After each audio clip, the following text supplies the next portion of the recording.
نن ډېر د خوشحالۍ ځای دی چې د شینوارو دودیزې مشاعرې د پیل ورځ ده او ډېر قدرمن خلک پکې راغلي دي. زه صرف یوې خبرې راوستمه که څه هم دعوت نه و او په کار هم همدا ده چې د شینوارو او د سمرخیلو یا د ښار چې څومره د ادب خلک دي په دغه علاقو کې چې د شعر ادب او فرهنګ خبره کېږي نو باید چې هماغه ځای ته ځان ورسوي.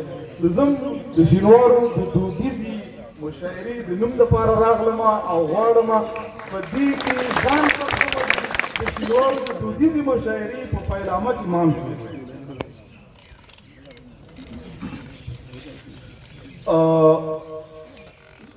عبدالخالق کونړی وایي چې دا پوسته جنت ده او عسکرې جنتیان دي. دا پوسته جنت ده او عسکرې جنتیان دي. والله پوسته جنت ده او عسکرې جنتیان دي. ستا جومات دوزخ دی چې بمان پکې جوړیږي. ستا جومات دوزخ دی چې بمان پکې جوړیږي. زما پوسته جنت ده او عسکرې جنتیان دي. تاسې پرې د کفر ټاپې مه وهه هلاک شي. ته هسې پرې د کفر ټاپې مه وهه هلاک شي. مولا پوسته جنت ده او عسکرې جنتیان دي. زه نه پوهېږم دایره اوس هم خواره ده که ولې نه بدرګه کوئ. تاسې پرې د کفر ټاپه مه وهه هلاک شي.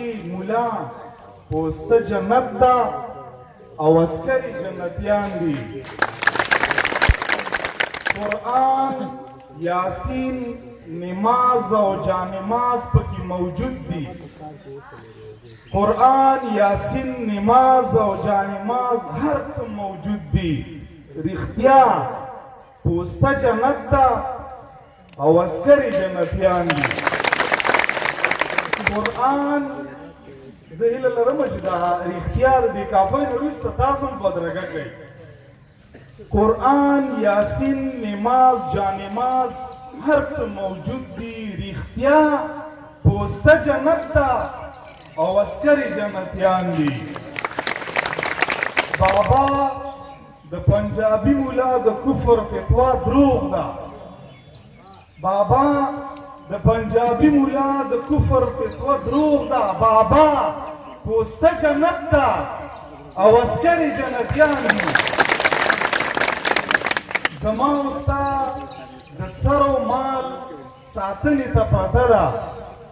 زما او ستا د سر او مال ساتنې ته پرته ده. اشنا پوسته جنت ده او عسکرې جنتیان دي.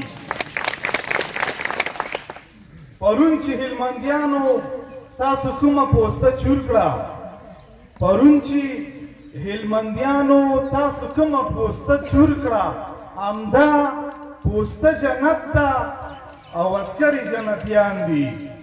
باچا صاحب یوه شپه خو د سالنګ پوستې له راوړه.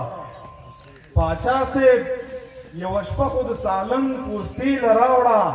باچا پوسته جنت ده او عسکرې جنتیان دي. تاسو اجازه یو نظم ویمه.